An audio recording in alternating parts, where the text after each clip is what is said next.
Police সার্জেন্টের ১৮০টি শূন্য পদে দ্রুত নিয়োগ দেওয়া হবে বলে জানিয়েছেন স্বরাষ্ট্রমন্ত্রী সালাউদ্দিন আহমদ।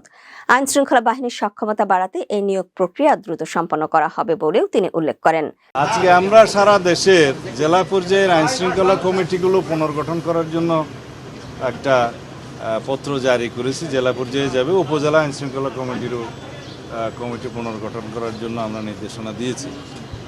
আর স্বরাষ্ট্র মন্ত্রণালয়ের কিছু গুরুত্বপূর্ণ সিদ্ধান্তের মধ্যে আজকে ১৮০ জন পুলিশ সার্জন নিয়োগের জন্য আমরা